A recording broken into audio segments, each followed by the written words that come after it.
Hey everybody, Ryan King here, and this week we're going to talk about building a team. And one of the biggest questions that I get from people is, where do I start? The first step in building a brand new worship team or growing an existing team is to gather people. Throwing out an announcement from the stage will build awareness, and making some social media posts will be informative, but our most effective method of gathering new people is, wait for it, tap them on the shoulder. Here's the thing, shoulder tapping doesn't require any training. It doesn't require a specialized set of skills.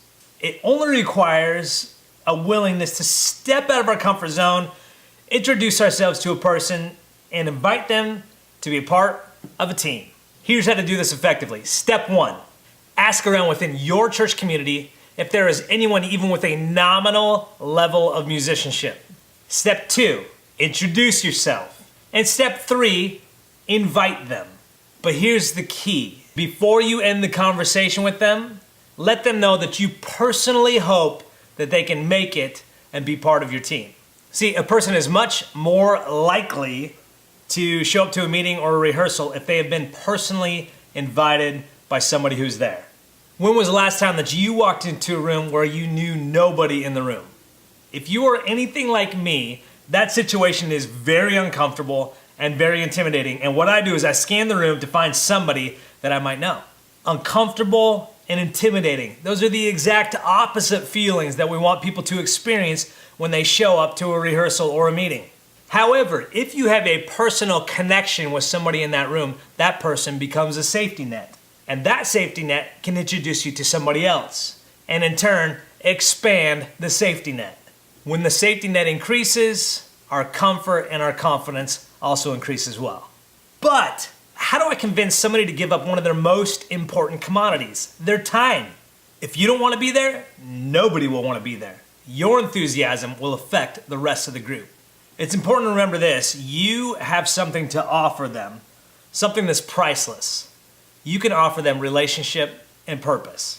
Once you get people together, be sure to create opportunities for relationship, for trust, and for spiritual growth. Our entire worship team gets together every single week, and we do a few things every single week together. We worship together, we have refreshments, and we make sure that we laugh. Of course, we have moments of seriousness and getting down to business, but we always make room for fun.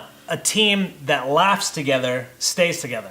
Now, I realize that it's not always that simple, and I know that there are extenuating circumstances and potential friction within relationships, but here's the thing. We create an environment for people to connect with one another. That's it. By creating an environment for camaraderie, we create an opportunity for trust to grow. Here's what it looks like. I might not know everything about you, but clearly I have something in common with you.